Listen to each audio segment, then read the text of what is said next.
Hello guys, and welcome to a new Estonian Division 2 video today by me, Vulcan. Today I have you a 3 versus 3 on Vitebsk, and in this one I'm going to be using the 7th Estonian Rifle Division. This is another of the newest DLC divisions, and today I'm going to be using it with a balanced deployment type.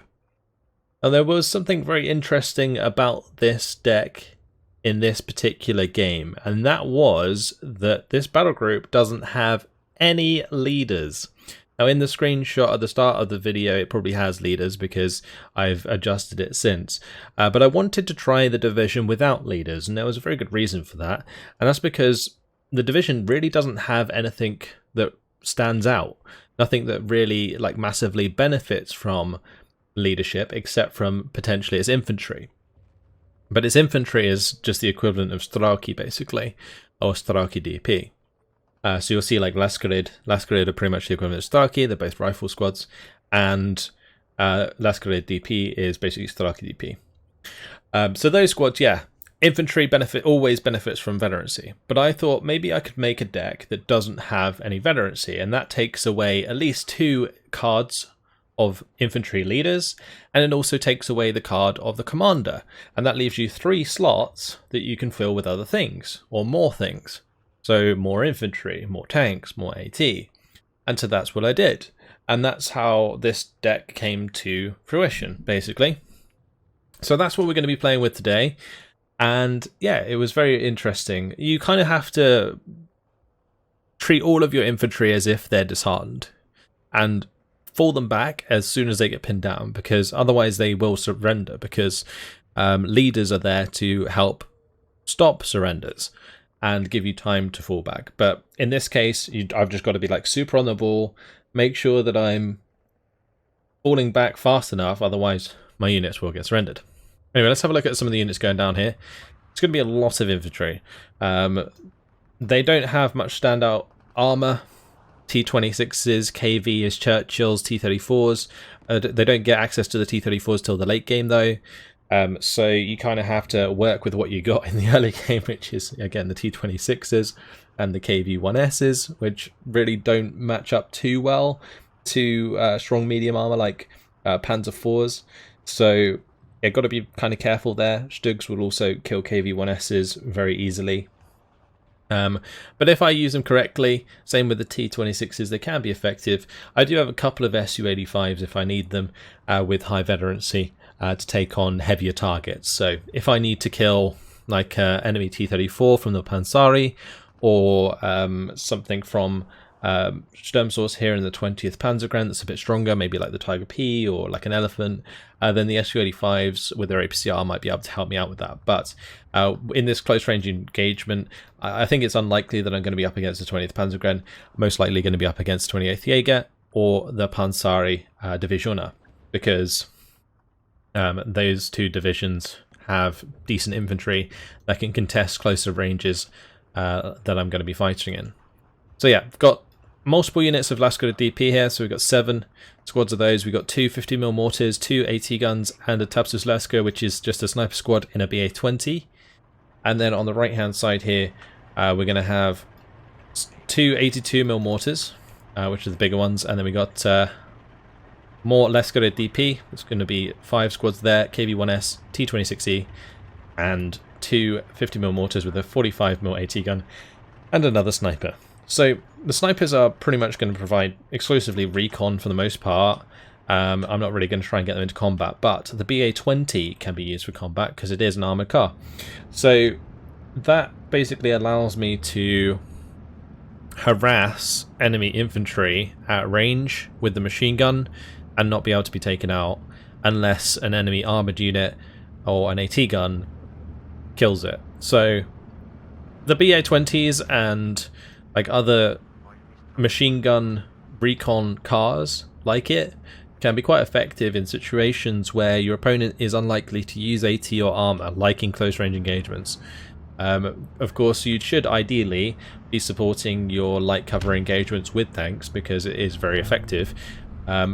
but not too heavy tanks. So like KV-1S is okay because it's relatively cheap, but it is quite heavy and doesn't move very well, so maybe not the best choice. But a T-26, because it's a light tank, is a pretty good choice. Nice and cheap, doesn't really matter if it gets caught out by an AT or by an infantry unit at close range.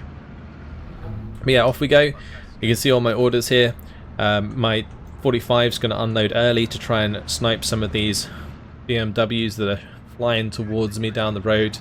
He's trying to get these Panzerbuchs units up the road to snipe my own transports, but yeah, I managed to unload my 45 early there, so get the better of him. He does have a sniper shot come across there onto my leaders. I thought it was an AT shot initially, so I unloaded like immediately.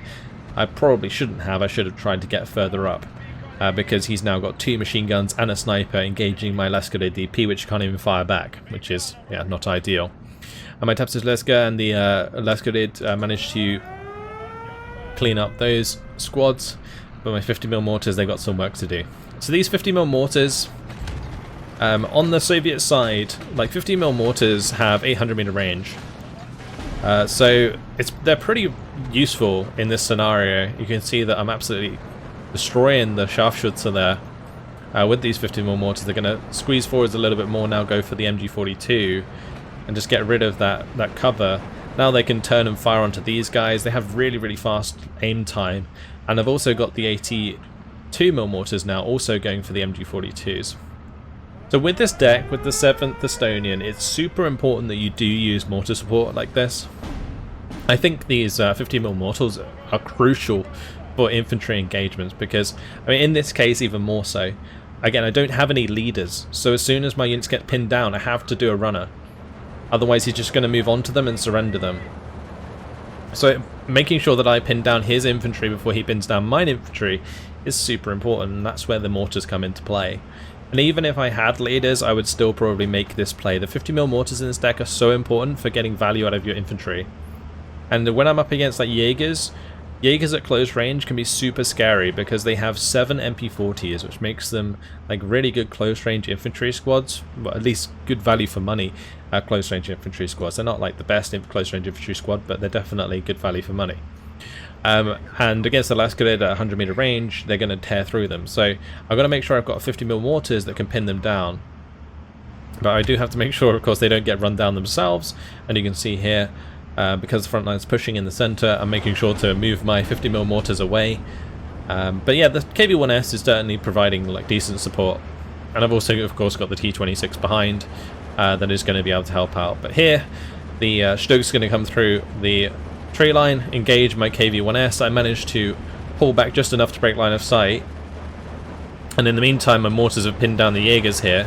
So I'm going to go for a surrender with my Lascare to try and get rid of those. It's just super important that I, again, pin down their troops before I get pinned down myself. Brought in a load more infantry here. You can see 4 units of pioneered, and we got the Lascare. These pioneered are your standard Strauki. Well, these are your standard pioneer squads, I guess. They have the TNT, and in this case, all of the Estonian troops use PPS 43s instead of your standard PPSH. So these pioneered have 2 of those each, which is kind of cool. Flamers move forwards here, managed to surrender one of my squads, but we're getting the mortars to fire at those immediately. You can just see the damage that comes down there, like, so fast. The DPS of these 50mm mortars is actually pretty damn good, and the fact they can aim so fast really punishes situations like this where your opponent doesn't fall back. So I'm taking advantage of that as much as I can. It's like queuing orders to get like double strikes onto positions, and so definitely gonna have to do it for these like MGs, for example. So these 5 Lascare, just charging them across the open. These 2 start to get harassed by the 3-star MG42, super strong unit. Need to make sure that I don't really run into the line of sight of that, but in some ways I kind of need to continue the pressure here, so that's why I'm doing it. 45 is going to be having a go at the Stug 3, uses all of its APCRs for no penetration, which is pretty rough, honestly. 50mm now engaging the MG42, just trying to pin it down in time so my Lascare can continue to move across here. But I've got to pin down the second one too. These last grid trying to push up. BA-20 is trying to take cover at the moment. T-26 and KV-1S trying to move up to try and pin these Sturmjäger before they get into cover there. But so far so good for our team at least. Soren has managed to contest the flag on the hill. And then over on the left here, Stashman's managed to push Mitza off the hill. So, team's doing well. I'm trying to keep up the pressure in the mid. We briefly held onto this flag. Now we're down to only one flag advantage. Another 45 on the way. Got to keep my infantry, my AT, close to my infantry. And the best way to counter this division, I would say, is probably just off-map for the most part. These Focke-Wulf 190s were pretty rough though as well. The 8 50-kilogram bombs really doing quite a lot of damage to my infantry squads and making them fall back, which in this scenario is super bad for me because I don't have any veterancy to not only make my infantry more resilient but also to stop them surrendering. So in any engagements where I'm close to the enemy and then they drop bombs on me, it's going to make it very likely that I can lose a lot of units very, very quickly. My last grid doing okay here. Managed to take out the flamers at least, which was a good start. And now these 50 mils are going to be engaging the Jaegers to try and pin them down and stop them from harassing my squads too much. But I've got to make sure that they don't get ahead of themselves, because otherwise I'm going to lose those 50mm mortars. And so far they've been absolutely crucial. These 82mm mortars as well have also been very important for pinning down the MG42s, and they're actually out of ammunition at the moment. So gonna have to get more ammunition in as soon as I can. And at the time, like in this game, I had them in phase B. After the game I moved the supply to phase A because I was running out of ammo on both the 50mm and the 82mm, so I thought that was pretty important. Little air engagement there between two aces. The P39 and the ME109 G2 meeting in the skies. Those ME109s aren't particularly tanky, so almost get shot down. Same with the P39. So close, both of them. Anyway, things were a little quiet for a time, but got up some BA-20s here with some snipers. The main reason I was bringing in the snipers was for the BA-20s, because the BA-20s allow me to like move up more aggressively, I guess, and really like harass the enemy infantry. Because he's using Sturmjäger and Jäger, they only have Panzerfaust, so they can only engage the BA-20s at like 120 meter range. So I can use that distance to really harass and find the enemy infantry and then mortar them before I engage them. And here I brought up a bunch of T-26s to join the first one that I brought in at the start of the game, and they're going to overwhelm the Stug and now make a push through there. Meanwhile, I've got 4 more coming up on the left side here that are going to make a push on the left side afterwards to support the advance of the Pioneerid and the Lascarid here. It's amazing how well these infantry were doing. If I had a bit of veterancy here as well, we would have been doing so much more damage. But 2 really good kills there, the Horch and the Opel Blitz going down. That's 2 infantry kills. The Horch most likely had some Panzervernichtungs or something in them, something scary. It was either that or a leader. So a good kill. There's also there, of course, the other Opel Blitz that has a flak behind it. So my opponent Putin bringing in some AA. The fact I hadn't even shown any aircraft though made that a bit questionable. He unloads that in front of my T-26s. That's going to go down very quickly. Pioneerid taking out the Jaeger there. And yeah, this was just a case of like making sure that I continue to micro my units. You can see how many orders I'm giving to all my different infantry just to make sure that they spread out, so I'm not too vulnerable to these bombing strikes, and also so I'm not too vulnerable to off-map. Because off-map is really what shuts us down. And thankfully, I don't think the 28th Jaeger really has access to much off-map, so I didn't really have too much to worry about. But either way, I was still being cautious of strong artillery taking me out. So the T-26 is still pushing through. The other T-26 is on the left, finally arriving and going to be assisting the Pioneerid and Lascarid moving forwards here. But 3-star Sturmjäger are nothing to be messed with. Goodbye, Pioneer Squad. But look at that. Found his commander. I'm going to be chasing that down. And the BA-20 here still harassing the Sturmjäger. This is what these are great for. You can see in this situation they can sit so close to the enemy infantry, and the enemy infantry can't do anything. And if he wants to take this out, he's got to run towards it. He'll take more suppression. It's an absolute nightmare to deal with these unless you've got something like a Panzerbuchse. The Panzerbuchse squads actually would have been a good example of something you had at the start of the game that would have been really useful. Anyway, there's the commander. I'm going to be gunning him down.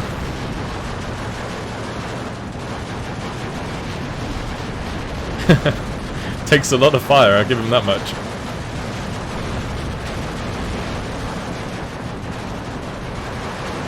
And there he goes, finally dead. The T-26s get the job done. Very nice indeed. Got a bunch of them over here as well to assist the Lascaret PP. And in this situation where I'm pushing through light cover, it's super important that you have infantry with your armor, so that they can't just like get really close and drop their Panzerfausts on me. This is definitely something that Putin's going to be trying to do here. But yeah, my T-26s, they broke through nicely. We managed to capture these flags briefly, but of course they're going to get surrounded for the time being. So the idea of me just continuing here and not really stopping is that if I have my T-26s continue, what that does is gives me time to set up behind.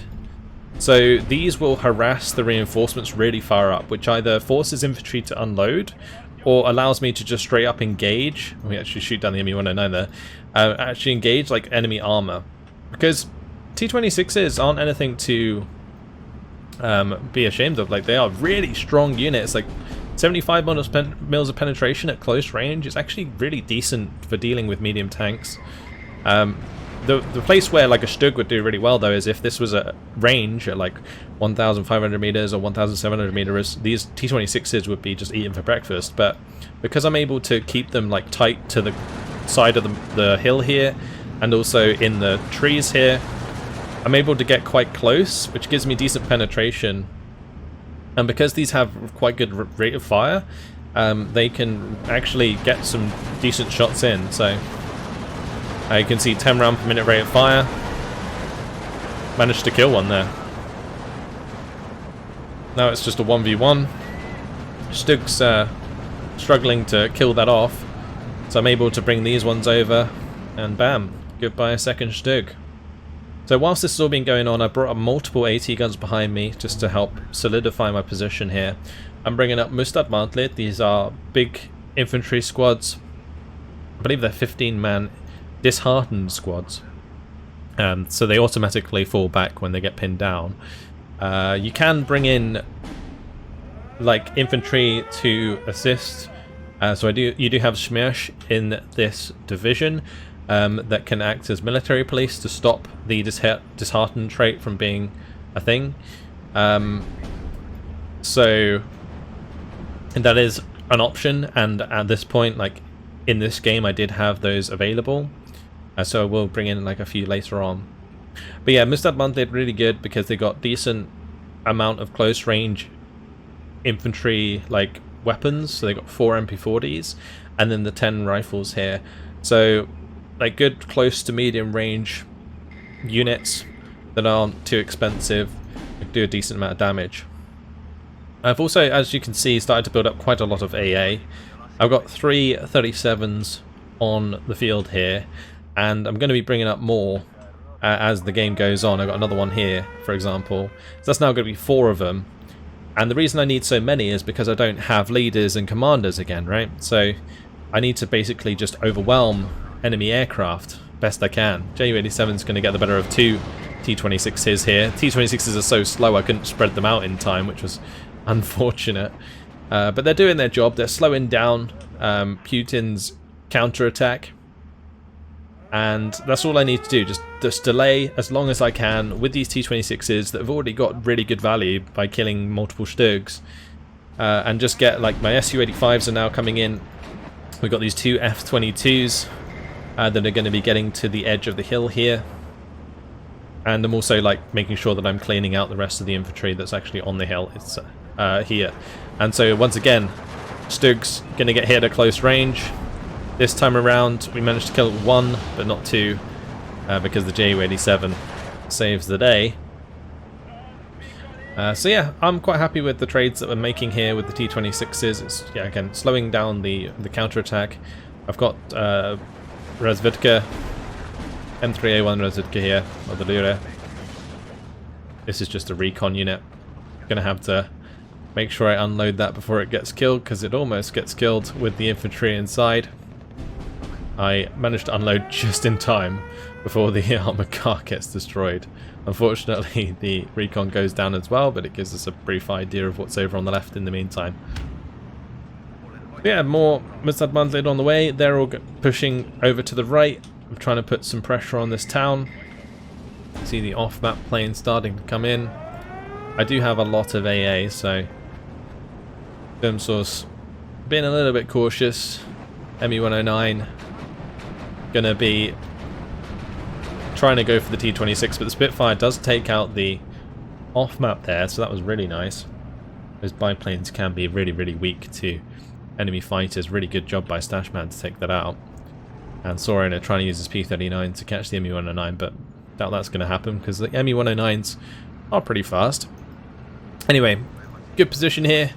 15-9, 7 minutes until a minor defeat for our opponents. Just a really good position here now.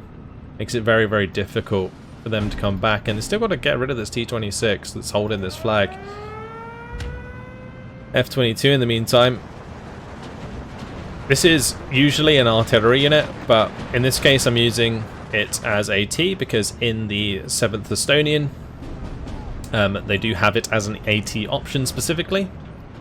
So yeah, F-22 is going to be taking some shots at the Stugs.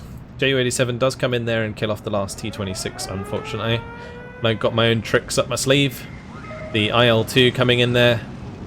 Going to be hitting, unfortunately, only one of the Stugs. Going to try and dodge these ME-109s, but Putin's brought in the 2-star Focke-Wulf as well. Takes out the P-39 in the process as well. That was not a good trade for my IL-2. And I've got to be really careful at this point because if I make trades like that throughout the game, like I'm just going to lose my position. Got to remember that there's no real like outstanding units here. It's just a lot of like trash units. So lots of Mustadbandlid, loads of like two man 50mm mortars, loads of unvetted 37mm AA. Like, that's pretty much my entire front line is just like disheartened infantry and mortars. So it's not exactly the strongest. Like, these Stugs don't really have to care too much about my infantry. They can just drive through them because I've got no bazookas, no like real strong close range AT, and my AT options themselves are also relatively weak. The Focke-Wulfs continue to come in. They're going to hit the Mustadbandlid there pretty hard. I've got my Schmierchen behind them. The Schmierchenites, they're really good actually at complementing the Mustadbandlid, especially in close range engagements, because they have the same sort of loadout. They got rifles and 4 submachine guns, same as Mustadbandlid. So yeah, they really fit the same sort of engagements as the Mustadbandlid. In this case though, MG42, Ersatztruppen. The Ersatztruppen, I mean, they're just kind of popping at us with the Kar 98s. It's really the MG that's going to be doing all the damage there, and they do manage to kill off my Schmierch unit, and the Mustadbandlid, they're going to have to do a runner as they get pinned. Because they are disheartened, they automatically fall back, and there's nothing I can do about that. A really nice play here from my opponent. Gets the smoke down onto the ridge. I don't really have good line of sight to hit any of the transports, so he manages to get a lot of infantry really close. Takes out the F-22 immediately, takes out my Tabsislerska, and these are Sturmjäger, lots and lots of Sturmjäger. But I've got multiple 50mm mortars here, so I'm going to be spreading them out and engaging all of these different infantry units best I can. Meanwhile, Su-85 is going to be engaging the Stug 3, gets a really good crew kill shot there. Lots of mortar fire coming down over this area, trying to pin down as much as I can. And I showed a video of Fedjunkin. Well, they have year 2s, so does the 7th Estonian. And this is one with 3 1,000 kilogram bombs, boys. There they go. And this infantry, there was a lot of infantry in this area. So those bombs are going to drop. Boom. There they go. Absolutely wipes out the units at the back here. There were units further up. My Mr. Badlet going to take advantage of surrendering those. The thing is, with 1,000 kilogram bombs, they have such a large blast that they can really surrender or really pin down a lot of units in a large area. And I know that there's no leader nearby because all of these Jaeger pioneers have lost their veterancy. So I can just push through with the Mustad Mantlet and use a disheartened unit to basically surrender a lot of quite elite units. Bring in another Year 2 here. That's going to be going for another bombing strike further over. This one has a payload of 100 kilogram bombs, so it's really not as spectacular as a standard Year 2 from the 1,000 kilogram bomb ones and the ones from the Fedjunkin. Fedjunkin's payloads are absolutely ridiculous. But anyway, Yakari there, suffering under the fire from the 50 cal. I've also got my 37s, and whilst they are being hit pretty hard, they are returning quite a lot of damage onto enemy infantry squads in the process. I need to take care of these Stürmies though, and I don't really have too much to do that. Like, medium tanks at close range are really rough for me to deal with. I've got to get my Su-85s to really deal with them, because I don't really have any other options. I've got 45mm AT guns, I've got F-22s, but like, what else can I use? I can bomb them. But I don't really have much in the way of like AT options, like maybe some Lascarid in Phase C with like AT grenades, but that's about as close as it gets to close range AT. So I'm having to use my mortars to really pin down the infantry and the tanks as much as I can, so that I can really get an advantage in these engagements. Because as you can see, things have gone back to more or less even almost. Like, if we lose this flag and I lose this flag, like, things are back to 12 to 12, and then the enemy can look at bringing back the game, because this is a 3v3 and there is technically no time limit other than like the fact that they're losing tickets. And Sturmsource has managed to take the right hand hill entirely. We're still controlling the left one, but the middle's going backwards and forwards right now, especially with the counter-attack here from Putin. So just going to continue these mortars firing. It's really, really important that these just don't stop firing throughout the game. My 50mm mortars, same deal. Got to keep them on target. Of course, I've got to keep them safe first, so in this case I'm falling back. 37s have also fallen back, and I'm going to get more infantry in here to cover, because I have lost a lot of my infantry in these engagements. You can see I'm starting to lose a little bit of ground here. Here comes some big old rockets. They're going to smash one of my 50mm mortars, take out the Su-85. Really nice rocket strike there. But the Jaegers are pinned down. The Pioneers are going to be able to move in and hopefully do some decent damage. Still managing to hold this flag, even against these MGs. My Mustad Mantlet, they had like attack move orders that just kept running them forwards, and they get forced to fall back because they get pinned down by the MG42, and then they just run into gunfire again. It was ridiculous, but it was holding the flag for us, so that works out nicely.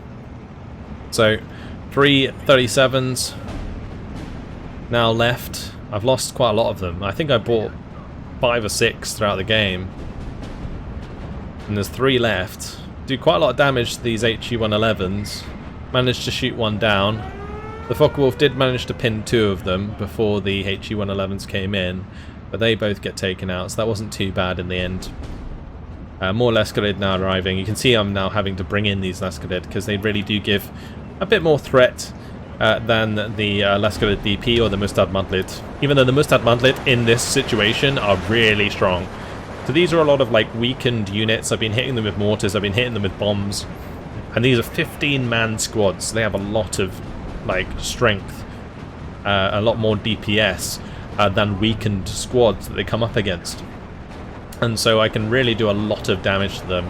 And the other great thing about this situation is these Mustad Mantlet, for example, are in heavy cover, whilst my opponent is in light cover. So the engagements are also in my favour in that regard. I've got BA-20 coming up, I've got an SU-76 giving support, the 37s are also helping pin down the infantry, so you can see across the board here, we're getting really good engagements. Now, the absolute worst thing that could have happened at this moment is if I got off-mapped again.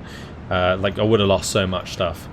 Like, playing this concentrated is actually not something you get away with too often, and I think this game was like the perfect storm almost of me being able to play without any leaders and not get like super punished for it by off-map and strong artillery. Got a really good kill there with the Su-85 onto the Stug. The Stug actually hit my Su-85 first, but managed to get the kill. And then the Su-76 hit also managed to get the Stug kill in the light cover with the APCR shot, which was really lucky. So that was nice. 37's trying to finish off the Jaeger there as well. And yeah, whilst these 37s were initially bought for AA purposes, in the end they actually provided very decent infantry support as well, just because I had so many of them in the same place. But yeah, again, some decent artillery on this would have really made my day very difficult. Now against Nostovaki, the Mustad actually performed relatively well because these are also disheartened units, so they can trade quite well there. In this case, not so much because the Nostovaki are in the heavy cover and we're in light cover. Makes quite a big difference. But that's it. That's going to be game. Minor victory, 26 minutes, 59 seconds. Managed to hold on long enough. And yeah, we pull out the win. So the 7th Estonian is, in my opinion, one of the, well, it's probably the weakest division, I think, on the Soviet side for the Burning Baltics DLC.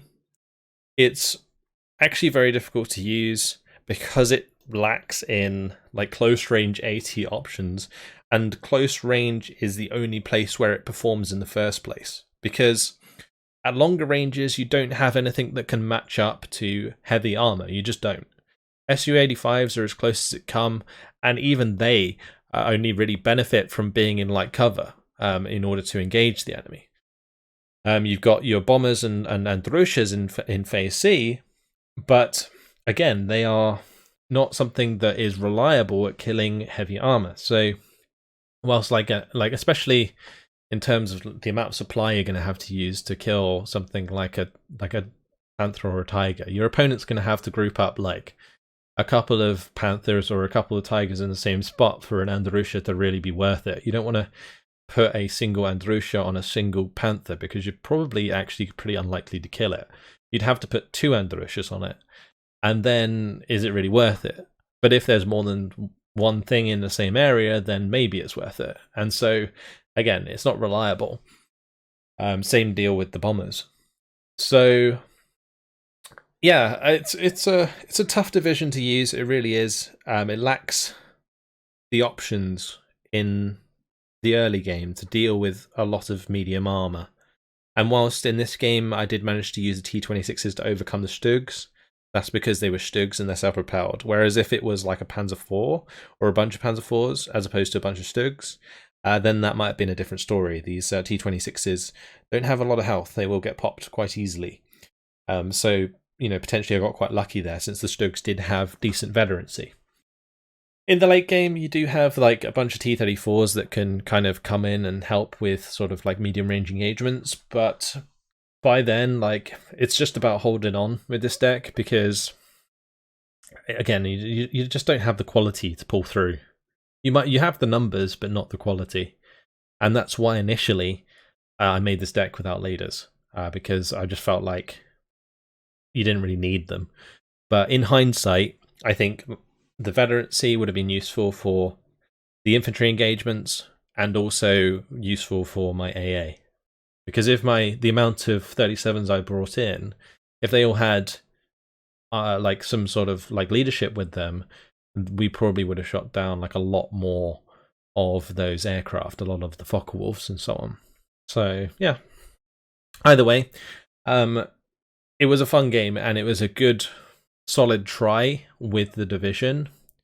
The only thing I'll say, if you are going to use the 7th Estonian, make sure to use the 50mm mortars with your infantry. I think that's like such an important strategy with this division. It's quite micro intensive, but it's super effective if you can make it work, because any time your infantry gets stuck in an engagement with an enemy, you drop the mortars on them very, very quickly, because the 50 mils have a very fast aim time. So you can get those barrages in really, really fast, and that does the job. I think the only unit that I didn't really show off that's nice in the 7th Estonian is probably the Su-2, the recon bomber.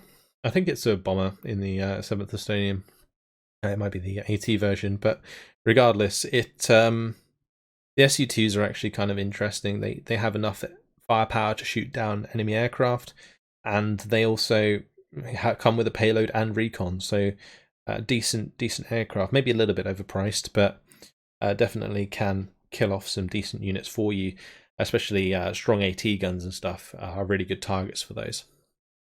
But that is it. Yeah, make sure to make good use of your light armor, and I guess that's pretty much what the 7th Estonian comes down to. It's just infantry push with light armored support, and can be overwhelmed by medium armor support or anything heavier. Obviously, heavy armor in close range isn't something you normally see. But the 7th Estonian has maybe just enough to stop heavy armor pushing onto it at close range. I don't know. But yeah, not the strongest division, but definitely was a fun game. And thanks to everyone who played. But that is it. Hopefully you guys have enjoyed this video. I'm going to be looking at the other Soviet divisions from the Burning Baltics DLC when I get a chance. But that is it. Thanks for watching. Hopefully you enjoyed it, and I will see you in the next one. Goodbye.